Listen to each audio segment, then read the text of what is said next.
ang topic natin ay yung awayan ni Pinky Lacson at ni Marcoleta. Siya, nako, antindi, nag-ano na sila, babanatan na ho itong dalwan to. Nako, malupit Panoorin natin kasi kanina konti na lang magsasampalan na sila. Konti na lang sasampalin na ni Pinky Lacson si Marcoleta. Si Marcoleta susuntukin naman si Lacson. Oo. Pero si Pinky Lacson, sasampalin si Marcoleta. Gago! Muntika na sila mag-road rage. Kaya lang hindi sa karsada. Road rage ka. Tapos hindi sila sa karsada hindi sila sa mag-road rage sila sa Senado. Panoorin natin 'to Ito. Gentleman from Cavite. Yan na. You're recognized. What is the Thank you, pleasure? Mr. President. Seeking the floor. Unang-una, ako po yung nagtataka, Ginoong Pangulo. Bakit? Pagka po pala si Senator Ping Lacson ang magdi-deliver ng privilege speech, wala pa po tayong nate-take up na kahit ano. Siya pala ay masyadong special dito sa Nako. chamber natin. Espesyal pala. Pagka kami, lalong-lalo na ako, minsan patatapusin na lahat muna. Aabot po ng halos alas 7 hanggang alas 8 ng gabi. Kaya kung minsan po, pag ako nagdi-deliver ng speech, wala na si Senator Lacson. Ganun po.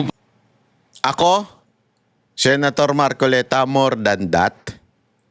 Bakit pinalilate ka? Hindi dahil para umalis na si Lacson, hindi. Kasi yung media may hinahabol silang oras para lumabas sa kanilang primetime news hanggang alas 4. Yung mga lalabas na ng gabi, hindi na mababalita masyado yun. Tapos ang mangyayari nun, mapapanis na yung balita, hindi ka na mababalita yung privilege speech mo o yung iyong interpolation o whatsoever na mangyayari dyan sa Senado. Pagkatapos ng alas 4. Kasi alas 4, kailangan na nilang isagmit mga 4 o 5, ganun. Kung alas 7 ka pa, wala na. Hindi na nila maisasagmit yan. So hindi ka na nila mababalita. Wala naman silang pakialam. Sino ka ba? Ikaw ang lumaban sa ABS-CBN nun. Kami, kampi-kampi kaming mga media. Ikaw ang isa sang salarin kung bakit nawala ang prangkisa ng ABS-CBN. So hindi ka favorite ng mga media. Gago! Kaya kahit sa alas 7 ka na magsimula, mas gusto namin yan para hindi ka na namin balita. Yan ang katotohanan dyan. Pero si Lacson, matik yan. Unang-una yan. Para mababalita yan sa tanghali, balitang tanghali, afternoon delight, at the same time doon sa primetime news. Para maraming balita sa kanya. Pag si Lacson. Ikaw, tabi. Alas 7 ka na para hindi ka namin mabalita. Yan ang dahilan sa tingin ko kung bakit sinasadyang alas 7 ka na. Pero si Lacson, wala pa yung topic. Simula na, siya na kaagad. Importante. Majority Leader, I think you should answer that particular Yes, Mr. President, statement.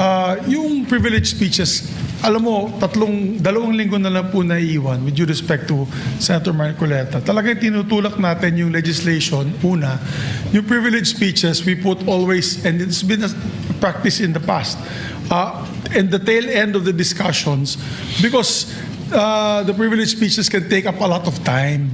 Yung nangyari po kasi kahapon, sa speech ni Senator Marcoleta, with due respect to the two sides, binanggit po niya yung pangalan ni Senator Lacson. So, it is obvious that Senator Lacson would like to respond. So, usually when it is personal and collective privilege, especially when they're trying to defend themselves, kasi gusto mong i-defend sana ang sarili mo, binibigyan po natin ng pagkakataon. Ang senador na tumayo at any given point in time. Kaya kung sinabi din po sa akin ni Senator Marcoleta kahapon na ito po ay personal and collective dahil galit ako kay Senator Lacson, ginawa kong agad-agad. Pero hindi po niya kwento sa akin ano yung purpose ng kanyang speech. Kaya nung ninapitan niya po ako first speech, binabigyan po natin Senator Tulfo muna. Pagkatapos si Senator Tulfo, Senator Marcoleta naman po. Pero yung laman po ng speech ni Senator Marcoleta ay binabanatan isang membro ng Senado. Obviously, that member of the Senate will stand and defend themselves, we have to give them priority. It goes for any member of the Senate, Mr. President. We will give that privilege to any member of the Senate. Thank you. All right, thank you. Sir President, ang sinasabi ko lamang po ay ngayon ko lang po na nakita ang ganitong special treatment. Hindi ko naman sinasabi, Mr. President, na lahat ay ganito. Kasi po yung kauna-una, yung una pa po bago ito, Mr. President, naalala ko, tinapos muna lahat po ng bisita, pati po yung mga galing sa Southeast Asian Games. At kahuli-hulian nga po, inabot po ako ng alas 8 ng gabi. Yun lamang po. Ngunit gusto ko pong makapagtanong sana sa ating ginagalang na Senador Ping Lacson kung siya po ay papayag. My pleasure, Mr. President. Hindi ko po alam, Sir President, Your Honor, kung paano ko... Saan ako mag-uumpisa sapagkat hindi ako ang subject matter ng aking diniliver na privilege speech kahapon. Kaya kung sagutin at iisa-isahin sa inyo, ngunit ang nangyari, parang ad hominem ang nangyari. Sa akin po, natutukoy lahat ang inyong privilege speech ngayon, samantalang ang inaasahan ko ay sasagutin nyo yung privilege speech kahapon. Kasi kung ganun pong mangyayari, Mr. President, malilihis na naman po tayo sa inaasahan ng ating mga mamamayan.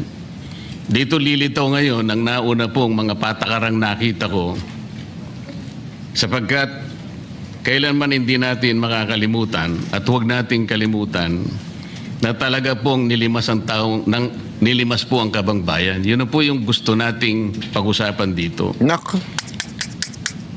Kung sasagutin ko po ng isa-isa ang ibinibintang po ninyo sa akin, Nako. maliliis na naman po ang pinag-uusapan na kailangan na po ng taong bayan na malaman na po ang katotohanan. Sino po ang may pakana? Sino po ang mga mastermind sa nangyaring nakawan sa ating kabangbayan? Ito po'y hindi pangkaraniwang pagnanakawan, Ginoong Pangulo. Yun po ba ang gusto niyong mangyari, Ginoong Ping Lacson? Negative po. Sigurado hindi po yun. Bakit Kayo po- po naglilihis, sino pa po nagsimula nito? Nung una Bakit pong po- privilege speech ninyo, hindi ko na sinagot kasi ayoko magkagulo. Pero enough is enough. Kahapon, nanonood ako sa aking opisina, gusto kong bumaba, kaya lang malalim na ang gabi at ayoko maabala yung trabaho sa Senado. Kaya nagsabi ako sa ating Senate President at ito'y na-manifest niya kahapon, narinig ko, na I was told na sasagot ako ngayong araw na ito. Wala pong gustong maglihis sa usaping flood control. Ako nga po, very passionate po ako dyan, mulat sa pool. Wala po po kayo rito. Parang hindi. Ako po'y talagang lumalaban sa korupsyon. Ako parang hindi. Gago! Very passionate ka. Pili lang yung mga witness na iniimbitahan mo. Gago! Yung mga ex na sundalo, yung Brave 18, ayaw mong imbitahan dyan at pinag-isipan mo kagad na malabo, hindi totoo ang mga sinasabi, kinontra mo kaagad, tapos passionate ka dyan. Gago! Sino niloko mo? Lacson? Sino pinagluloko mo? Wag nga tayo, wag nga kami, kitang-kita namin. Pagdating sa national budget, pagdating sa lahat ng usapin, hindi nyo po matatawaran. Ay, matatawaran ang aking namin. hangarin. Hindi, wag kang ganun. No? Tatawaran namin. Kitang-kita namin. Oh. Kitang-kita namin na yung ginagawa mo dyan sa yung dalawang witness na nakatakip na ikaw ang sumasagot. Oh. Tapos pagkat napupunta na kay Romualdez, para bagang dinidiscredit mo na tulad ni Diskaya. At tapos nagiging bayani yung mga katulad nila Bernardo. Yung mga congressman, hindi mo malang inimbitahan. Sila yung mga contractor na congressman. Etong mga security aid ni Zaldico, hindi mo nga inimbitahan. Pinagdudaan mo na kagad, naglabas ka ng kaliwat kanang statement na kesyo imposible, malabo. Bago mo muna sana bago mo sana sinabi yan, inimbestiga mo muna. Maituwid ang lahat ng katiwalian dito sa ating bansa dahil hindi po tayo muusad. Pero enough is enough. Patuloy po kayo sa pag-atake sa akin. Balikan Huwag kang niyo po, iiyak. Res Ipsa Luctor. Huwag kang iiyak. Iiyak ka na eh. Walang iyakan. Debate lang. Ikaw naman oh. Andyan po lahat eh. Oh. Wala po ko inimbento. Salita niyo po lahat yan eh. Sabi niyo, iniinsulto ko kayo. Sagutin niyo po. Totoo po ba o hindi yung ating napanood sa mga video? Totoo po ba o hindi yung aking mga binanggit? Tapos na po kayo. Tapos na po. Kasi po ganito May I eh. suggest that the two gentlemen address the chair instead of addressing each other. Sorry, Mr. Tapos na po ba kayo? Tapos na. Ayos ano. Yan ang mga gusto kong bitawan. Oh. President. Pagpaumanhin po ninyo, Ginoong Pangulo, ngunit nakakalimutan po ng ating Senator Ping Lacson na siya po ang nagumpisa sa ngayon lang eh. Ako raw po ay defensor ni Diskaya. Palagi niyang ipinipilit yon. Hindi niya makalimutan ang sinabi ko na nung ako po ay nasa Blue Ribbon Committee, tungkulin ko po kasi na ipaglaban ang sino man, witness man siya, resource person, siya po ang kauna-unahan na nag-apply ng Witness Protection Program. Sa aking palagay po, nung panahon na yon, ay kakailanganin namin siya sapagkat mga pangalang malalaki ang dapat na makuha natin. Hindi naman siya, ang ibig ko sabihin, si Diskaya po ang mismong nagbigay po ng kanyang kagustuhan. Nung una po, Mr. President, ayaw ko nga maniwala sa kanya eh.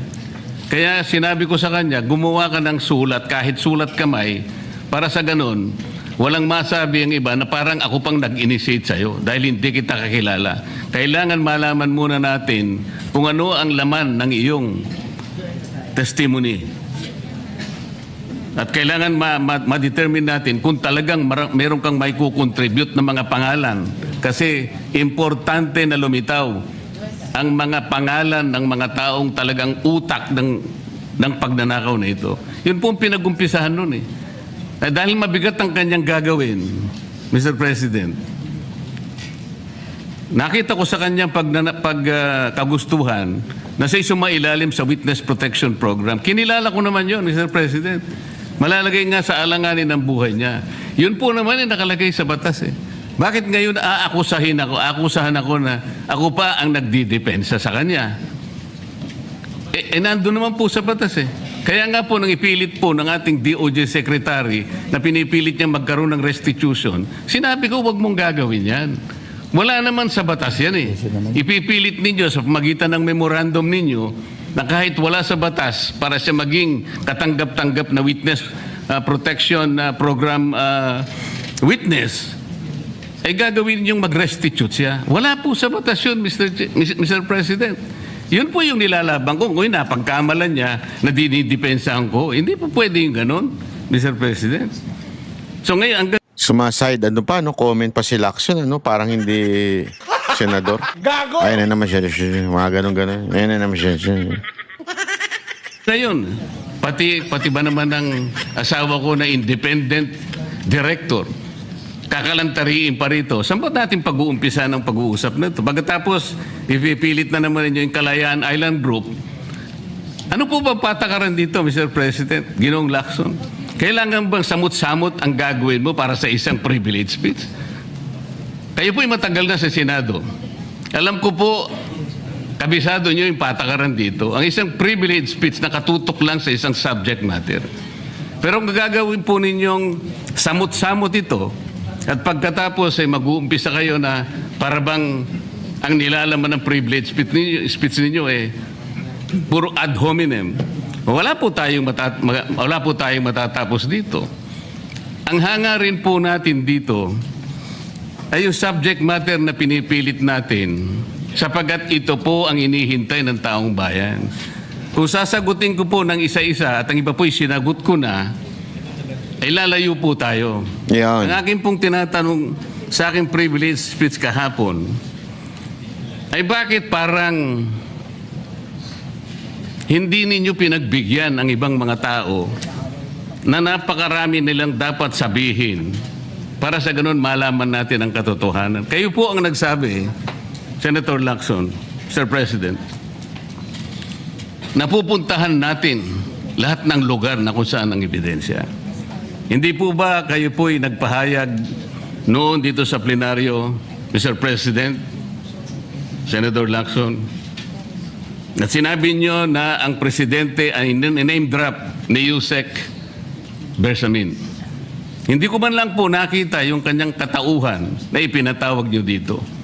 Samantalang napakalaki ng dapat niyang ipaliwanag sapagkat kayo po ang nagsabi sa pamamagitan ng pagtitiwala ninyo sa ibinigay na testimony ni Yusek Bernardo na niname drop niya ang presidente. 100 billion pesos po pinag-uusapan dito. Nako. Na kung saan ang porsyentong tinanggap nila, sang-ayon din sa inyong pagpapahayag, ay 8 billion pesos. Nagtataka po kami, ang taong bayan, hindi nyo man lang pinatawag si Yusek Bersamin. Nagtataka din po ako. Alam po ninyo ito. Nakiusap, nagpresenta si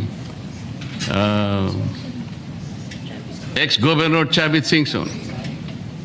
At iminungkahi ko po sa inyo at ang sabi nyo, sige po, sa susunod na pagdinig natin, ay iimbitahan natin siya. Sapagkat marami raw siyang gustong ibahagi sa ating pagdinig tungkol sa mga project sa Ilocos. Ngunit hindi po nyo tinawag. No. Yun po Kita yung mo? pinagtataka. Yan yung ibig sabihin na hindi ka passionate. Kaya pinagtatarantado mo yung mga Pilipino, Pinky, Lacson. Passionate ka, ayan na nga, inisa-isa na nga ni Marcoleta kahapon. Inisa-isa niya na kahapon. Yung, hindi ko lang mahanap yung video na yun, pero inisa-isa niya na kahapon, yung mga binanggit na si Marcos, binanggit, tas ganito, inista mo lang, hindi mo pinatawag yung mga opisyal. Ang dami niya sinabi, hanapin ko yun, sandali lang. Oh. Po yung gusto ko sanang sagutin ninyo.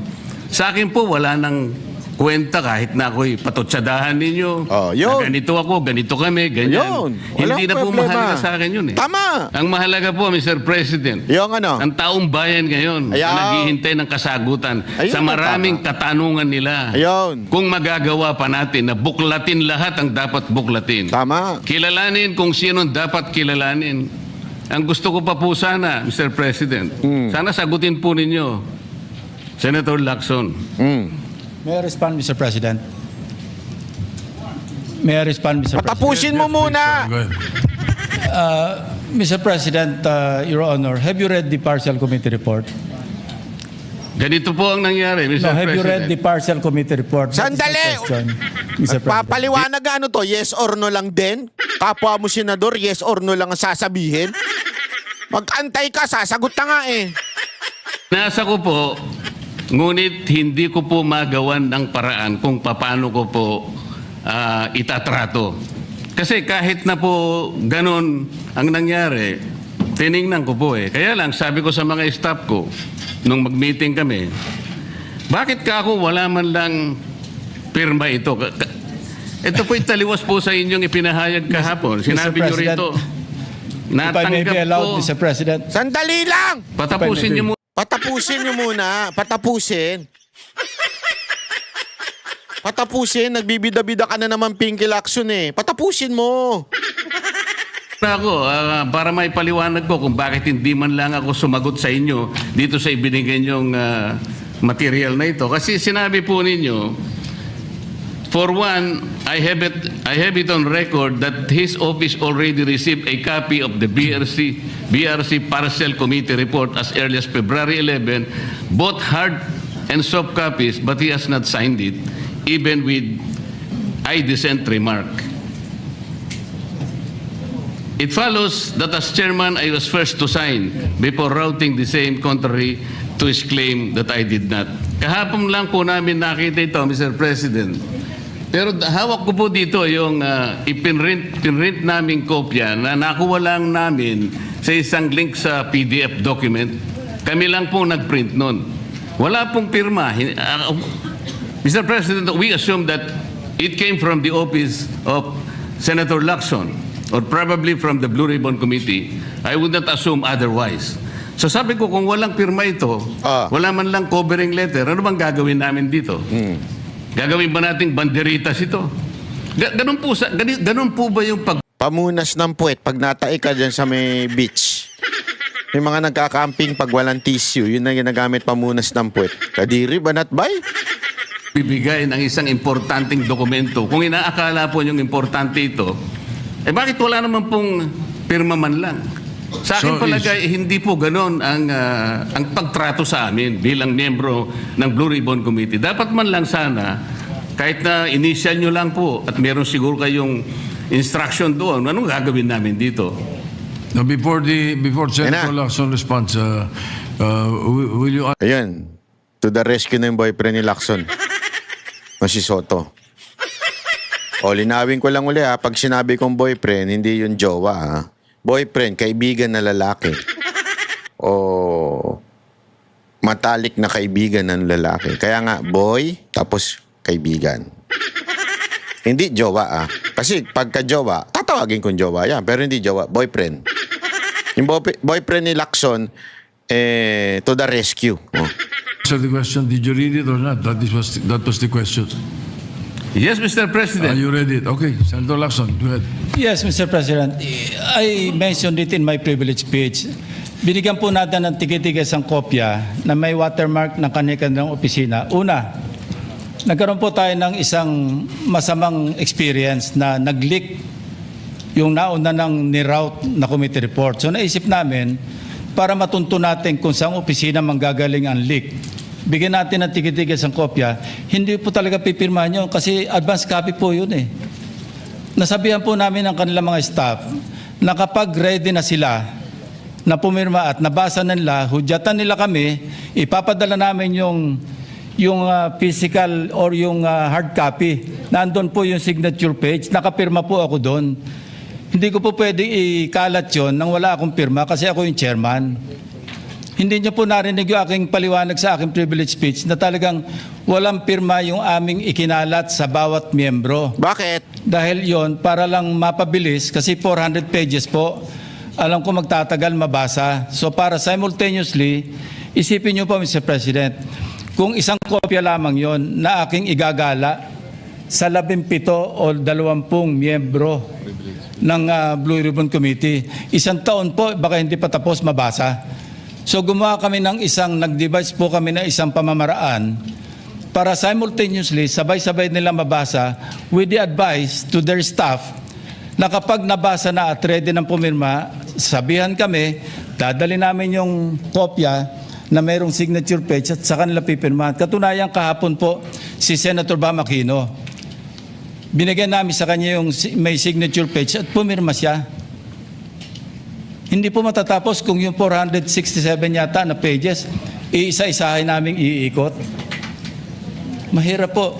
Gumawa na nga kami ng paraan para... Ano mahirap dun? Matakit. Anong mahirap dun? Meron namang mga staff yung mga yan. May mga abogado naman yung mga... Kaya nga may budget ang mga senador eh. Para magkaroon sila ng mga lawyer na popokus sa mga ganyan eh. Alam mo, aminin na natin. Hindi naman lahat ng mga binabasa yan ng mga senador. Yung kanilang mga consultant na lawyer, yan ang nagbabasa. Is ipapaliwanag na lang kung ano yung laman nun. Sa dami ng ginagawa din ng isang senador. Tata, naglulukuhan pa tayo eh. Tapos sasabihin, mahirap kasi pagka kaya wala mo ng pirma eh. Kaya sinabay-sabay na namin eh. Sus! Yung mga palusot ng ng mga nito ni Lacson, akala niya nakakaloko siya, no? Akala niya nakakaloko siya. Jesus, naku naman. Nasa floor, mai-defend ko at makapag forward tayo na tulad ng binanggit ko sa aking privilege speech, simula na tayo uli ng mga panibagong pagdinig. Ngayon, sinabi po ni Senator Marcoleta na bakit hindi inimbitahan si Undersecretary Bersamin. Kaya ko po tinanong, kung nabasa niya na yung report, kung meron po siya may ipakita sa akin, doon sa committee report o doon sa TSN, doon sa minutes, ng pagdinig na nabanggit ang pangalan ni Undersecretary Bersamin. Bukas na bukas din po, o bigyan natin 3-day notice rule. Tatawag po ako ng pagdinig, ipapatawag natin si na kung saan si Undersecretary Bernardo gumawa ng personal na sulat kay Pangulong Bongbong Marcos. At sinasabi niya doon na ito yung mga personalidad na alam niya, na naalala niya na mayroong allocable at kung ano-ano pa. Wala po sa Blue Ribbon Committee minutes yun. Sa labas po yan sa plenaryo, sa DBCC, sa National Budget Deliberation. So kung may papakita po sa akin ng ating kasamahan, Senator Marcoleta, na mayroong isang mention sa affidavit o sa salaysay ni Undersecretary Bernardo na binanggit si Undersecretary Bersamin, di tumawag po tayo ng pagdinig at mag-motion siya na ipatawag kung sino man ang gusto niya ipatawag. Ngayon, si Governor Chavit Singson, wala naman pong paliwanag. Ano po yung itetestify? Konektado po ba sa issue at hand, which is the flood control projects? Kung konektado po, sana sumulat po siya sa chairman. Ang dami niya nang nilabas sa social media eh. Kasi ayaw nyo siyang entertainin, tapos sasabihin nyo, konektado po ba?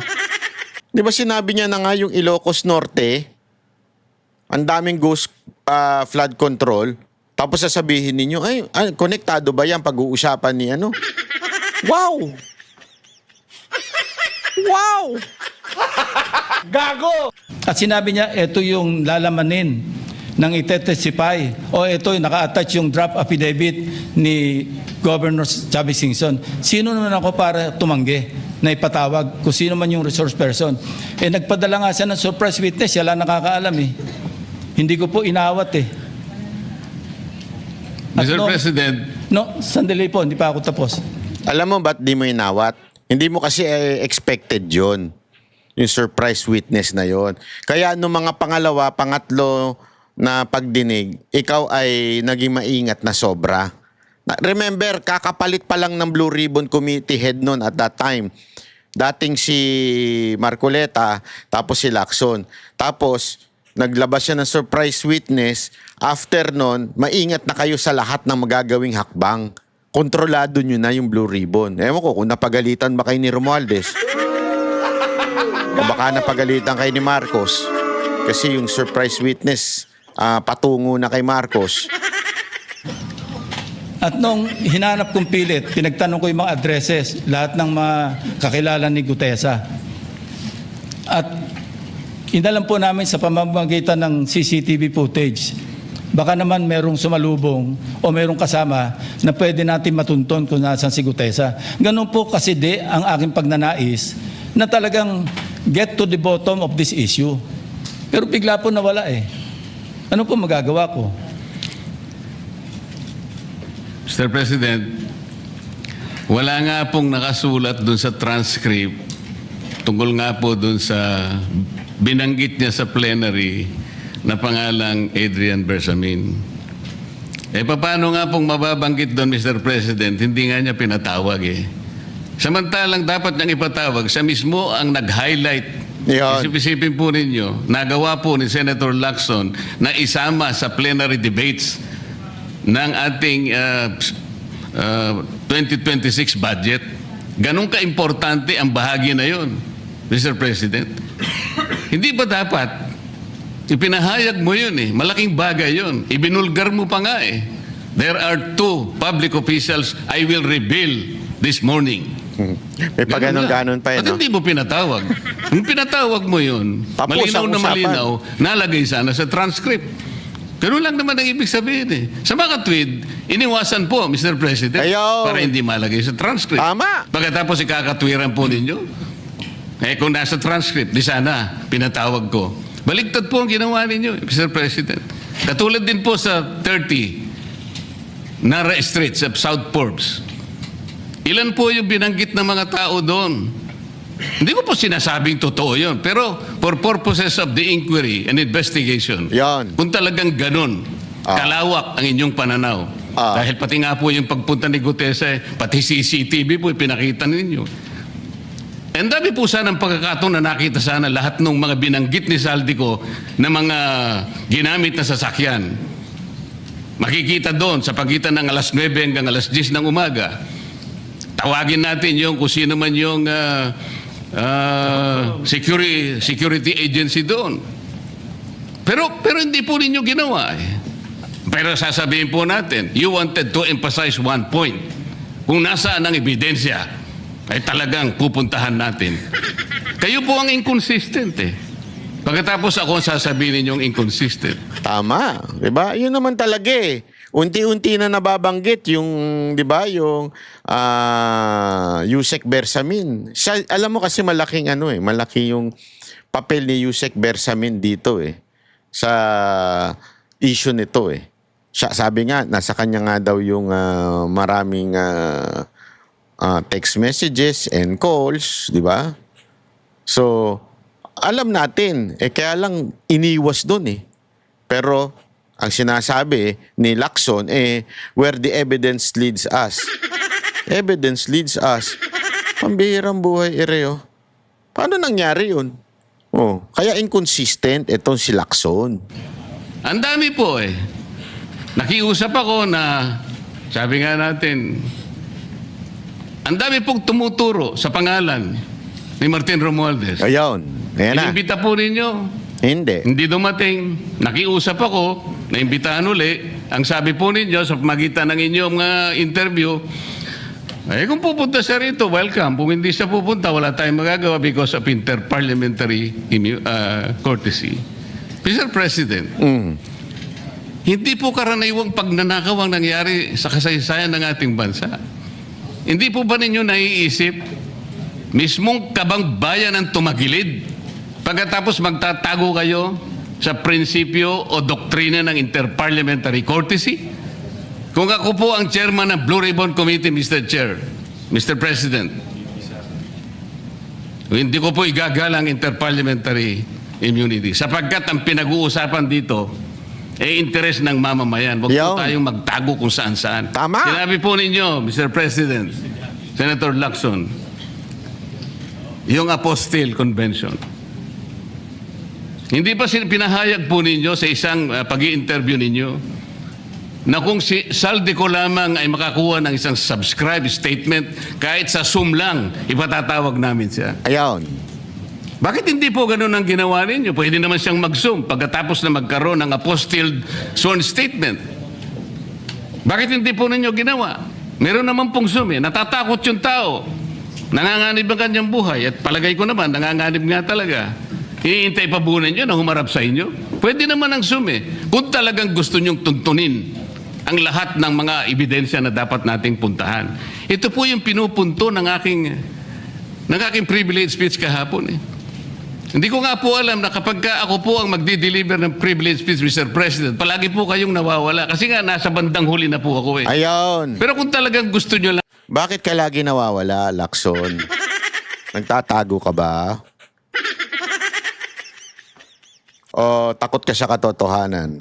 lamang, alam nyo naman na sa agenda po natin kung sino po ang tatayo para mag-deliver ng privilege speech eh.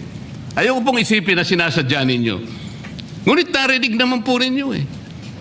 Mr. President, pagkatapos isasama yung Kalayaan Island Group, ano po ba talagang pinag-uusapan natin dito? Yung kapakanan ng bayan, pinipilit po nyong pinagtatanggol ko ang China.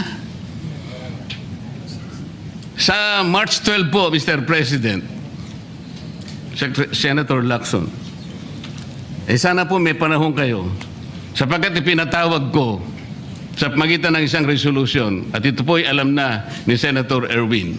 Pinatawag ko po ang NAMRIA, pinatawag ko po ang Philippine Coast Guard, Philippine Navy, ang DFA. Tingnan mo, tumingin siya kay Erwin. Oh. Bakit di ko alam yan? Kami ang Panginoon dito sa Senado ah. Huwag mo nang pakialaman si Erwin. Paano nito? Kami ang dito ah. Hari dito ng boyfriend ko ah. Tinan mo. Tinatakot niya na eh. Oh, makuha ka sa tingin. Erwin, ang gwapo-gwapo po mo din. Ang pugi-pugi mo. Tawag ko rin po si Justice Carpio at saka yung professor sa UP.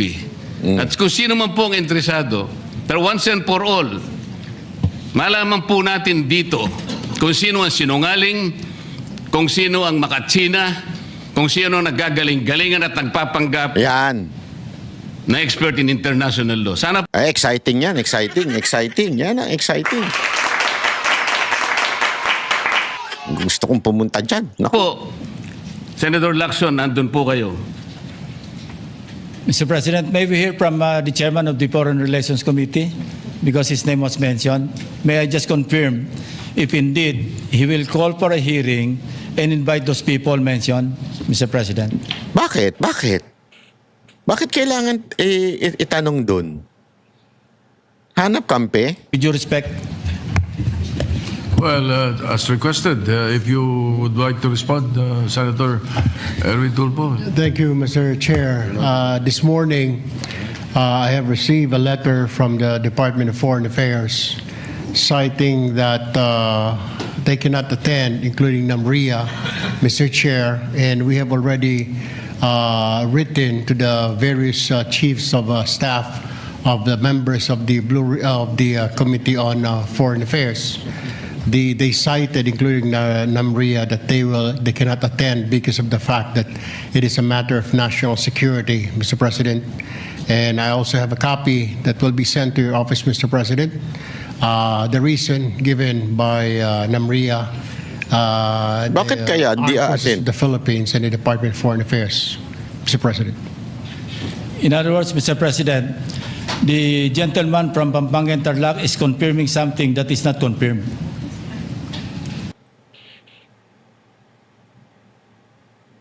Ano ba sinabi ni Oh, See? Kung ako po ang chairman ng Blue Ribbon Committee, Mr. Nasa agenda po natin kung sino po ang tatayo para mag-deliver ng privilege speech. At saka yung professor, sana po may panahon kayo. Sapagkat ipinatawag ko sa magitan ng isang resolution at ito po ay alam na ni Senator pinatawag niya. Sumagot. Sinabi hindi daw. Pero pinatawag niya. Ano kasinungalingan doon? Gago! Confirming what is not confirmed? Wala naman siya sinabing pupunta sila.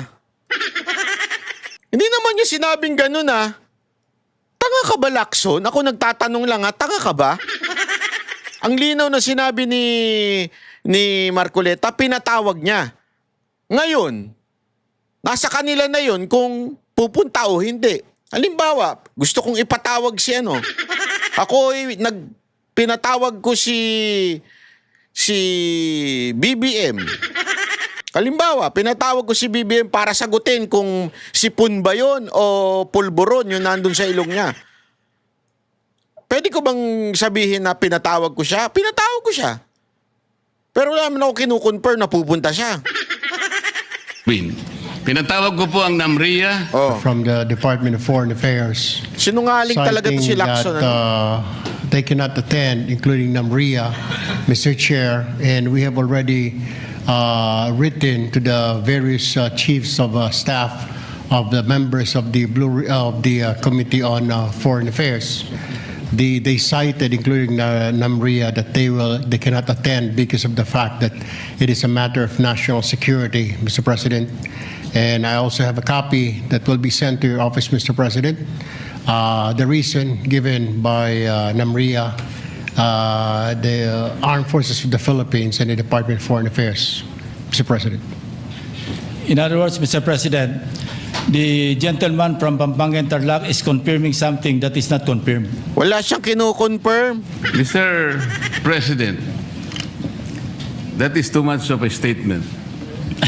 Kausap ko pa lamang ang chairman at kaming dalawa po nagkakausap at niremind pa nga ako yung mga nakarang araw na March 12, okay ka na. So, ang sabi ko sa kanya, ito po ang dapat nating maimbitahan. Bakit naman po nagkaroon ng issue sa national security ang pagdinig tungkol sa usapin sa West Philippine Sea? Mr. President? Ito na naman po ba ay patakaran para ilihis na naman? Hindi po pag-uusapan dito kung ano-ano mang klaseng teritoryo pag-uusapan dito. Ang pag-uusapan lang natin ay yung masigalot na pinalalaki nila at hindi nila maintindihan na walang kamatayang West Philippine Sea. Nakalagay po kasi sa Administrative Order number 29 dated 2012, Mr. President, 14 na taon nang nakararaan, minanduhan mismo ang NAMRIA at ang DFA na mag-submit ng mapa at mga charts sa opisina ng United Nations General as UN Secretary General at inotify ang lahat ng international organizations katulad ng IHO. Ano po bang ibig sabihin nun, Mr. President? Sige nga. Alam po ba ito ni Senator Lacson? Hindi. Yung Administrative Order number 29? This is something between the chairman of the Foreign Relations Committee Sabay and the iwas. gentleman from Tarlac and Pampanga, Mr. President. Hindi po, tinatanong ko po kayo. No, I- Ayun ang tinatanong. Sabay iwas. No Administrative Order number 29. Oh, hindi po ninyo alam, sasabihin ko sa inyo. I don't Ulitin need to ko. know, Mr. President. I'm not interested. Hindi po kayo interesado sa isang bagay na napaka-importante sa ating bansa? Hindi. Hanggang ngayon, hindi ma-drawing ang West Philippine Sea. Hindi kayo interesado? Hindi po ako rin interesado sa sinasabi ninyo. Maring hindi po kayo sinasabi. Bastos talaga to si Lacson, ano? Bastos? Bastos talaga. Alam na natin ang ibig sabihin niya kung bakit ganyan yan. Umiiwas siya. Alam na. Alam na this. Alam na this. Umiiwas si Lacson. Interesado sa Kasi- sinasabi ko. No, this Ngunit is- ang sasabihin ko, Shut up! interesado ang buong Pilipinas sapagkat ito, dito nakasalalay po kung sino Nagsasalita pa si Marcoleta, pasok ka ng pasok eh. nagsasabi ng totoo. So ayaw po ninyong malaman ang totoo, Ginoong Lacson? Kasi po, Mr. President, ang ipapalabas na naman niya, yung China, may karapatan dyan sa lugar na yan. Kaya ayoko na po marinig eh, kasi ilang beses na po natin narinig yan, medyo masakit na sa tenga eh. Alam po Kaya ninyo, sinasabi ko po, ayoko na alam po ninyo, marinig Mr. kung nanggagaling President, sa kanya, Mr. President. si Senator Lacson po ay, ang pagkakaalam ko, isang magaling na investigador. Tama. Eh, ngayon po pala yung manghuhula na. Ayun! Paano po niya nahula? Ang sasabihin ko ay, The debate is going into motives and all of that. To the rescue, ang boyfriend, ang lalaking kaibigan ni Lacson. To the rescue.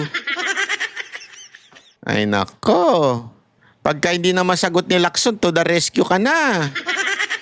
So, motu proprio, the presiding officer declares the session suspended. Oh, wala pala kayo. Panis. Panis. Ha? Iyakin. Lacson. Ha? Si Marcoleta, pinaiyak si Lacson. Gago! Ay nako, wala ka pala. Wala ka pala, Lacson. Wala ka pala. Alam mo, simple-simple lang nun eh. Bakit ka naging hindi interesado? Pagkatapos mong sabihan ng kung ano-ano si Marcoleta pagdating sa issue ng China, ikaw yung nag-chop-chop ng mga ng mga statement ni Marcoleta. Tapos ngayon, nung kinukumpronta ka, hindi ka na interesado? Alam mo tawag dyan? Pikontalo. Pinaiyak ka ni Marcoleta. Yun ang totoo. Gago! Wala ka pala. Wala ka pala. Lacson, mahinang nilalang. Sayang pagiging PNP chief mo. Wala ka pala.